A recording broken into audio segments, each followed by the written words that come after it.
여호와 여호와의 종 모세가 죽은 후에 여호와께서 모세의 수정자 눈의 아들 여호수아에게 말씀하여 이르시되 내 종 모세가 죽었으니 이제 너는 이 모든 백성과 더불어 일어나 이 요단을 건너 내가 그들 곧 이스라엘 자손에게 주는 그 땅으로 가라.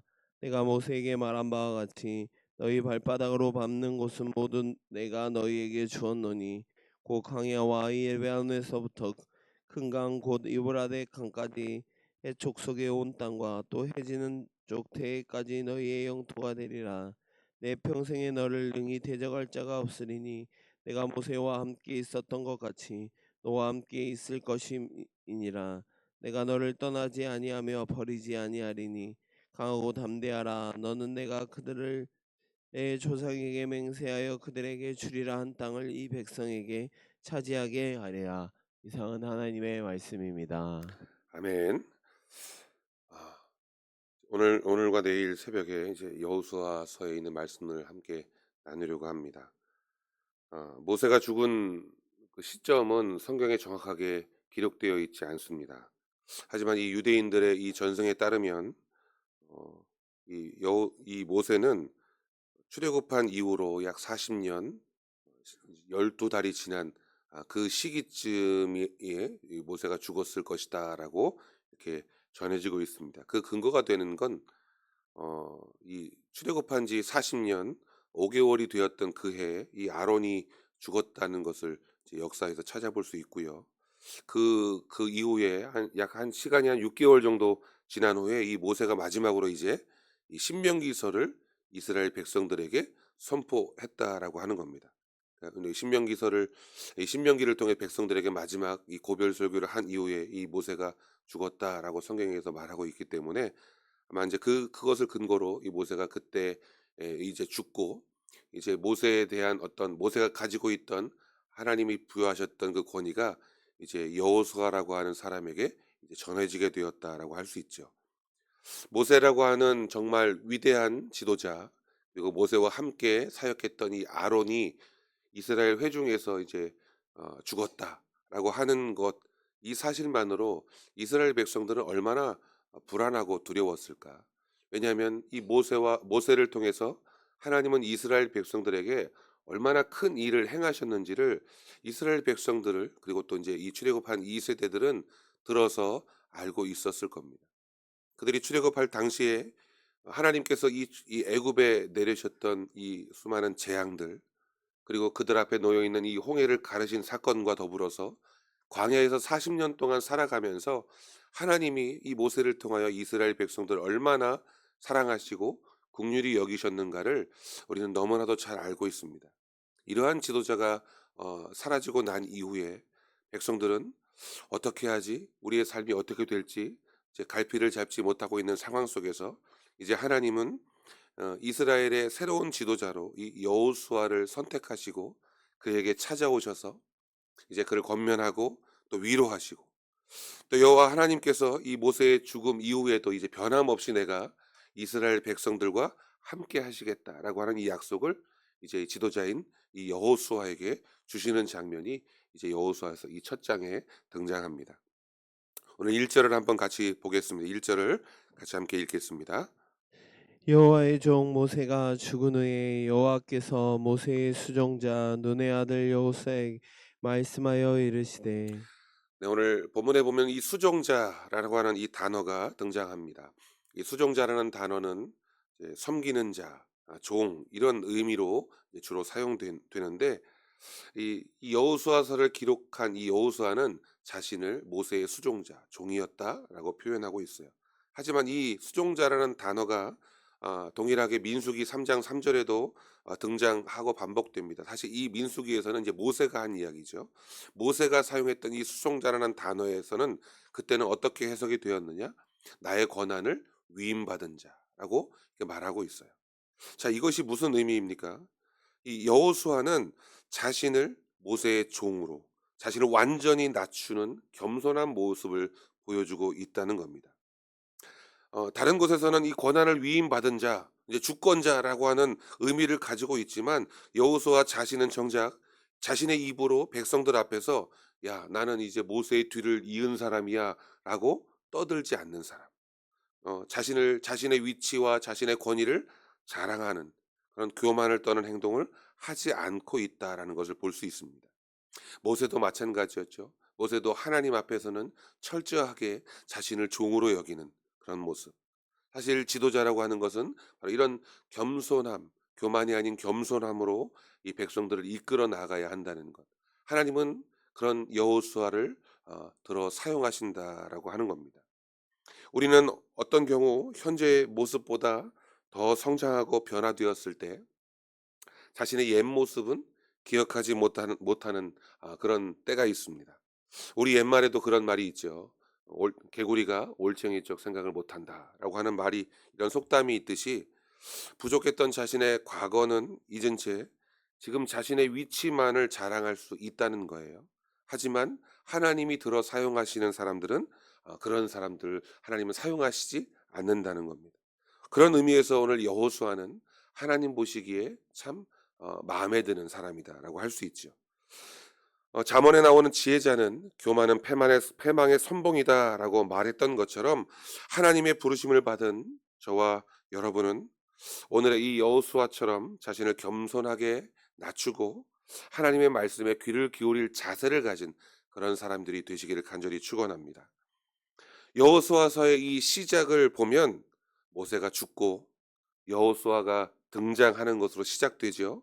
근데 이 여호수아서가 마무리되는 그 끝맺음은 여호수아의 죽음으로 끝납니다.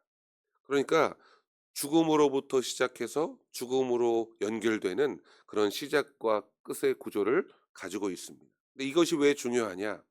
그것은 하나님께서 이제 모세를 통해서 이루려고 하셨던 일들이 분명 있을 겁니다. 이스라엘 백성들을 출애굽시키고 광야에서 훈련하고 연단받게 하셔서 가나안 땅 앞에 딱 가져다 놓는 것. 근데 이렇게 모세를 통해서 하나님이 하시려고 했던 계획이 있었을 텐데, 자, 이 계획이 이렇게 틀어지자 야, 다른 방법으로 이 여호수아를 사용하신 것, 그런 것이 아니라는 거예요. 하나님께서는 분명 자신이 부르시고 계획하고 사용하시는 그 사람에게서 반드시 자신의 뜻을 이루신다라고 하는 겁니다. 그러니까 모세가 이제 죽음을 맞이했다라고 하는 건 이제 하나님께서 모세를 통하여 하셨던 이 모든 일들을 다 어떻게 해요? 이루셨다라고 하는 것이고, 이제 새로운 세대의 여호수아를 통해서 새로운 계획, 새로운 일을 이루신다라고 하는 거예요. 그렇다면 저와 여러분들에게도 분명 하나님께서 세우신 계획이 반드시 있을 줄 믿습니다. 그리고 그 계획, 하나님의 그 뜻은 다른 사람에게서 찾으시는 것이 아니라 반드시 여러분에게서 찾으신다는 거예요. 그러니까 여러분, 어, 딴 생각을 하면 될까요? 안 될까요? 아니죠. 하나님은 그 하나님이 계획하신 일들을 반드시 여러분을 통해서 찾으신다는 거예요. 그러니까 우리는 다른 생각, 다른 것에 마음 두지 않고 오직 하나님만 바라보며 사는 우리 모든 성도들 되시기를 간절히 축원합니다. 하나님께서는 자신이 부르시고 사용하시는 그 사람에게 자신의 뜻을 이루시기까지 끝까지 신의를 지키시는 하나님이에요. 왜 그러냐면 하나님은 모세가 살아 생전에는 여호수아에게 나타나셔서 여호수아에게 따로 말씀하신 적이 단 한 번도 없어요. 이제 모세가 죽고 이제 모세의 뒤를 이어 여호수아를 부르신 바로 그 타이밍이죠. 하나님의 약속은 언제나 신실하고 명확하시기 때문에 반드시 부르심의 소명을 받은 그 당사자에게 말씀하신다는 겁니다. 그러니까 여러분, 이 새벽이나 매 주일 예배 하나님과의 만나는 시간을 통해서 하나님이 여러분에게 부르시는 그 음성을 반드시 들을 필요가 있는 거예요. 그리고 그때가 되었을 때 이제 여호수아는 수종자, 곧 이 전권을 위임받은 자로서 이제 겸손하게 하나님 앞에 선보이게 됐고, 결국 그때부터 이제 하나님은 여호수아에게 말씀하시기 시작한다는 겁니다. 하나님은 우리의 삶에 이렇게 제가 이걸 할까 말까 이런 간보시는 하나님이 아니세요. 하나님이 우리가 살고 있는 주변의 환경들을 제시는 하나님이 아니십니다. 하나님은 자신의 계획을 언제나처럼 확실하고 또 정확하게 이루시는 여호와 하나님이심을 여러분 믿으시기 바랍니다. 여러분 예를 들어서 우리가 너무나도 잘 아는 이 다윗이라고 하는 사람이 있어요. 그러니까 다윗을 성경은 뭐라고 표현하느냐? 여호와의 마음에 합한 사람이다. 하나님께서는 그에게 은혜를 베풀어 주셨고 다윗 자신도 하나님의 은혜가 자신에게 얼마나 충만하게 임하였는지를 경험했던 사람이에요. 그래서 그 은혜가 하나님이 베풀어 주신 그 은혜가 너무나도 크고 충만해서 다윗은 생전에 소원 하나를 하나님 앞에 약속합니다. 그게 뭔지 아세요? 내가 여호와의 성전을 건축하겠다. 내가 여호와의 장막을 세우겠다라고 하는 이 결심을 하게 됩니다. 성경에 뭐라고 말하냐면 자신은 백향목 궁에 사는데 하나님의 궤는 여전히 장막 휘장 가운데 있다. 이게 이 은혜를 받은 다윗의 마음에는 불편한 거죠. 그래서 그가 어, 하나님 앞에 내가 성전을 짓겠다라고 결단합니다. 하지만 다윗의 이 마음이 하나님 보시기에 얼마나 흡족하고 또 얼마나 마음에 드는 일이겠어요. 하지만 하나님은 다윗에게 성전 건축을 허락하시지는 않았습니다. 물론 여러 가지 이유가 있겠지만 중요한 것은 하나님의 계획은 각 사람에게 부여된 어떤 고유한 것이라고 하는 거예요. 그러니까 어떤 사람에게 찾고자 하는 일을 다른 사람에게 찾지 않으신다는 겁니다. 자, 이렇다면 하나님을 섬기는 우리 믿음의 성도들이 함께 모인 이 공동체, 이 교회, 이 성도라는 이 공동체 안에서도 분명 각자에게 하나님께서는 찾으시는 뜻이 다 다를 줄 믿습니다. 그래서 교회 안에는 은사도 다르고 사명도 다른 거예요. 그러니까 우리가 만약 나에게 주신 이 사명을 마땅히 행하지 아니하면 하나님의 마음에 하나님의 뜻에 부합하지 않는다는 거죠. 그러니까 우리 사랑하는 성도님들은 하나님께서 여러분 각자에게 주신 사명을 빨리 좀 일찍 발견하고 그 사명에 헌신하는 여러분들이 되시기를 축원합니다. 여러분 우리가 교회 안에서도 하나님께서는 각자에게 주시는 이 고유한 직분과 사역이 있다는 것을 우리는 깨닫죠. 그리고 그것을 발견해야 합니다. 어떤 사람은 사람들을 가르치는 일로 부르시기도 하고 또 어떤 사람은 힘으로 봉사하는 일을 원하시기도 합니다. 어떤 사람은 입을 통하여 전도하는 일로, 어떤 사람은 손으로 봉사하는 섬기는 일로, 어떤 사람은 각자에게 이런 각가지 달란트를 통해서 다른 소명을 통해서 우리를 하나님은 사용하시기를 원하십니다. 이게 무슨 말입니까? 교회 안에서 분명 내가 해야만 하는 일, 나에게 맡겨진 일이 반드시 있다는 거예요. 여러분 그 일에 반드시 내가 마무리해야 한다. 하나님은 나를 통하여 일하시기를 원하신다라고 하는 그 말씀을 묵상하면서 여러분 각자에게 맡겨진 일에 충성하시기를 바랍니다. 자, 그런데 우리는 그런 하나님의 부르심에 지금 이 순간 제대로 잘 응답하고 있는 사람인가라고 하는 거예요.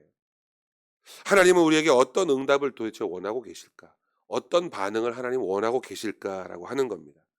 이제 모세의 역할이 끝난 후에 비로소 하나님께서 여호수아에게 친히 찾아오셔서 말씀하십니다. 3절 우리가 함께 찾아 읽겠습니다. 3절입니다. 내가 모세에게 말한 바와 같이 너희 발바닥으로 밟는 곳은 모두 내가 너희에게 주었노니 네, 모세에게 약속하셨던 모세에게 말씀하신 바와 같이 약속의 땅을 너희가 차지하게 될 것이다. 그러니까 너희가 밟는 모든 곳을 내가 너희에게 주었다라고 이미 말씀하고 있습니다. 여러분 이게 무슨 말입니까? 하나님의 말씀이기도 하지만 중요한 문장 하나가 제가 묵상하면서 제 마음을 사로잡았습니다. 그것이 바로 이 발바닥으로 밟는 곳이라는 거예요. 하나님은 이미 모세를 통해서 내 가나안 땅 모든 일곱 족속에 사는 그 가나안 땅을 내가 너희의 자손들의 기업으로 주겠다고 이미 약속하셨거든요. 근데 이제 여호수아에게는 구체적으로 발바닥으로 밟는 곳이라고 표현하고 있습니다. 그래서 오늘 말씀에 보면 4절에 광야와 레바논에서부터 유브라데 해쪽 속의 옛 땅과 대해까지라고 하는 어떻게 보면 확정된 영토의 구역을 나눠 주시잖아요. 근데 이 발바닥으로 밟는 곳이라고 하는 이 단어를 히브리어로 찾아보니까 이 마콤이라는 단어를 사용합니다. 근데 이 마콤이라는 단어가 우리가 생각하는 어떤 곳 장소라는 의미가 있지만 중요한 곳에 이 단어가 계속적으로 반복되게 사용되는데 바로 이 발바닥으로 밟는 곳, 이 마콤이라는 단어는 구약 성경에서 대부분 하나님께 예배드리는 장소라고 하는 그 장소에 어떤 단어가요? 이 마콤이라는 단어가 사용된다는 거예요. 그러니까 여러분, 하나님께서 말씀하신 여호수아에게 너희가 밟는 모든 곳이라고 하는 이 단어를 다른 의미로 본다면, 너희가 가는 모든 곳에서 어떻게 해요?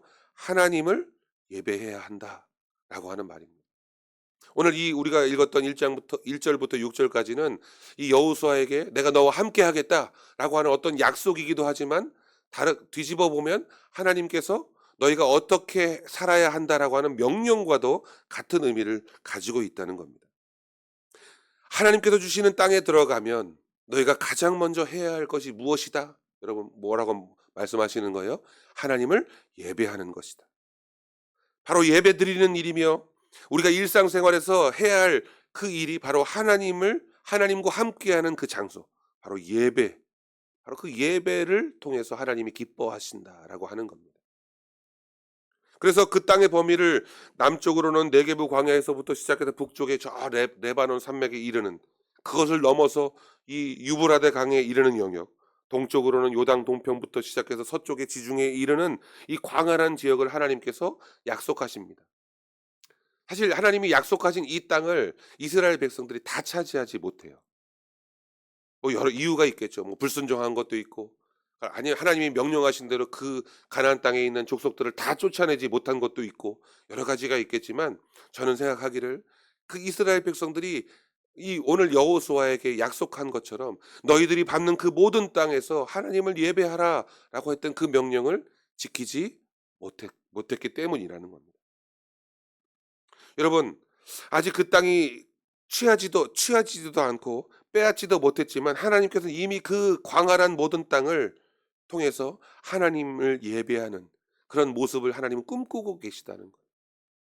근데 이스라엘 백성들이 그 하나님의 꿈꾸심을 이루어 드리지 못했다는 거, 얼마나 안타깝습니까?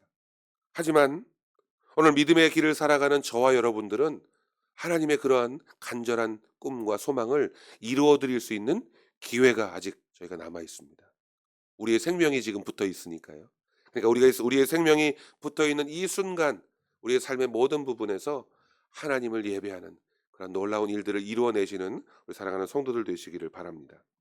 믿는 우리의 삶 전 영역에서 하나님을 예배하는 것을 지금 하나님은 여호수아를 통해서 미리 보여주고 계신 거예요. 여호수아야, 네가 이 백성들, 사랑하는 백성들을 이끌고 이제 요단강을 건너 가나안 땅으로 들어가면 너희가 그곳에서 많은 것을 볼 것이다. 정말 이방의 우상들을 섬기던 그 가나안의 여러 가지 삶과 문화들, 좋은 것들을 다 볼 텐데, 그것들에 현혹되지 말고 오직 너희들을 애굽에서 이끌어내어 광야에서 인도한 나를 예배하라. 하나님의 어떤 간절한 사랑의 고백이었어요. 여러분, 하나님은 이렇게 우리에게 사랑한다라고 말씀하시는데, 우리가 그 사랑에 보답하는 사람들이 되어야 되겠죠. 여러분, 5절을 한번 같이 읽어 보겠습니다. 5절입니다. 내 평생에 너를 능히 대적할 자가 없으리니 내가 모세와 함께 있었던 것 같이 너와 함께 있을 것임이니라. 내가 너를 떠나지 아니하며 버리지 아니하리니. 네, 히브리 원어는 임막 이렇게 되어 있습니다. 이 단어가, 이 비슷한 말이 출애굽기 3장 12절에도 함께 같이 말씀하고 있는데, 이 말을 하나님은 모세에게도 똑같이 하셨어요. 내가 모세와 함께 했던 것처럼 너와 함께 할 것이다. 여러분, 출애굽할 때 애굽에 온 이 신들을 다 깨부수셨던 하나님, 그 하나님께서 동일하게 여러분 우리의 삶 가운데서 우리의 삶에 닥쳐올 수 있는 온갖 어려움들을 다 깨부숴 주시겠다라고 말씀하시는 것과 마찬가지라는 겁니다. 여러분, 그들 앞에 정말 넘지 못할 산이 있었고 건너지 못할 바다가 있었을 때 하나님은 어떻게 하셨죠? 그것들을 가르시고 능히 넘어 또 건너가게 하시는 하나님이셨다는 겁니다. 바로 이러한 하나님이 오늘 여호수아와 이스라엘 백성들에게 함께 하시겠다고 하는 그 약속이었고, 그 약속은 오늘날 하나님을 섬기는 저와 여러분에게도 동일한 약속이 되는 줄 믿으시기 바랍니다. 주의 말씀을 신뢰하고 믿는 저와 여러분의 그 문제를 능히 넘고 건너게 하실 그 하나님이 우리와 함께 하시다는 그 놀라운 그 사실을 믿고 의지하시는 우리 모두가 되시기를 간절히 축원합니다. 6절에 보면 강하고 담대하라. 너는 내가 그들의 조상에게 맹세하여 그들에게 주리라 한 땅을 이 백성에게 차지하게 하리라. 여러분 강하고 담대하면 내가 약속한 땅을 차지하게 해주겠다. 어떻게 보면 언뜻 들으면 그렇게 들려요. 너희들 두려워하지 마. 여러분 이스라엘 백성들이 요단강을 딱 건너서 여리고성 앞에 딱 멈춰 섰을 때 이 여리고성이 얼마나 크고 이미 40년 전에 정탐꾼을 보내서 다 간파했잖아요. 여리고성이 얼마나 견고한 성읍이었던지. 그리고 이 네피림 같은 그런 거대한 사람들이 있으니 우리는 메뚜기다라고 말했을 정도였단 말이죠. 그 여리고성 앞에 딱 섰을 때 이스라엘 백성들은 이제 전혀 다른 어떻게 해요? 강하고 담대한 모습으로 하나님의 말씀에 순종하는 모습으로 나아가지요. 그래서 이 강하고 담대하기만 하면 내가 너희 조상들에게 맹세하고 약속했던 그 땅을 차지하게 될 것이다. 이렇게 들릴 수도 있어요. 하지만 여러분 이 말을 가만히 묵상해 보면 차지하게 하리라라고 하는 이 문장이 나하리라는 단어인데 상속받다라는 거. 이미 우리에게 주기로 계획돼 있고 약속돼 있는 것. 바로 그렇습니다. 차지할 거야. 내가 잘하면 열심히만 하면 차지할 수 있어라고 하는 어떤 미래적인 수동태가 아니라 그러니까 이 뭐 문법적으로는 히팔이라는 단어를 사용하는데 이 이미 받았다라는 거예요, 여러분. 이미 받았다. 아직 보이지 않지만 우리가 손에 쥐지 않았지만 하나님은 말씀하십니다. 너희들이 이미 받았다. 여러분 이 말이 저와 여러분의 삶에 이루어지기를 간절히 축원합니다. 하나님은 이미 그것들을 우리에게 주셨다. 아니면 허락하셨다라는 뜻입니다. 가나안 땅으로 들어가는 자기 백성에게 들어가기도 전에 이미 그것을 너에게 주었다라고 선언하시면서 단지 우리가 그곳에 들어가 그 밟는 모든 것들 속에서 누구를 기억하면 되는 겁니까? 여호와 하나님을 기억하면 되는 거예요. 그리고 여호와 하나님을 예배하는 장소로 만들라고 명령하고 계신 겁니다. 여러분 하나님의 땅을 상속받은 자녀라면 우리는 그 하나님의 정체성을 가지고 있는 자녀다운 삶을 살아야 될 줄로 믿습니다. 여러분 내가 바로 존재하는 그 이유죠. 내가 쓰임 받는 그 이유입니다. 여러분 그것이 무엇입니까? 여러분의 각자의 삶에서 주님을 예배하는 삶이 되는 줄 믿습니다. 우리가 지난 주일 담임 목사님의 이 소재 설교를 들으면서 기억에 남는 것이 있습니다. 이 소재의 방법이 여러 가지가 있는데 아주 특별해서 독특하고 여러 가지 한 네 가지로 구분되잖아요. 근데 그렇게 보편적인 이 서민들의 삶에서도 그 소재를 드릴 수 있게 허용하신 이유가 뭐예요? 하나님은 우리 백성들의 삶에서 예배를 드릴 수 있었으면 좋겠다. 그죠? 그러니까 하나님의 예배를 뭔가 특별한 것으로 만드셔서 그냥 그 특별한 것, 정말 힘들고 노력해서 특별한 어떤 것을 드려서 그것을 받으시길 원하시는 것이 아니라 그냥 백성들이 먹고 사는 그 삶에서 그냥 너희들이 삶에서 그냥 하나님을 예배하는 거야. 그죠? 어떻게 요 화덕으로 굽는 것도 있고 철판으로 이렇게 튀기는 것도 있고 아니면 이렇게 냄비에 끓이는 것도 있고 하나님은 그런 거 구분하지 않고 다 받으시겠다. 이건 뭐예요? 우리 각자의 삶에서 예배하는 것. 하나님만 생각하고 하나님만 기억하는 걸 하나님은 원하신다는 겁니다. 우리 사랑하는 귀한 성도들이 바로 이와 같은 삶을 또 삶에서 하나님을 예배하는 그런 삶을 살게 되시기를 주의 이름으로 간절히 축원합니다. 우리 기도하겠습니다.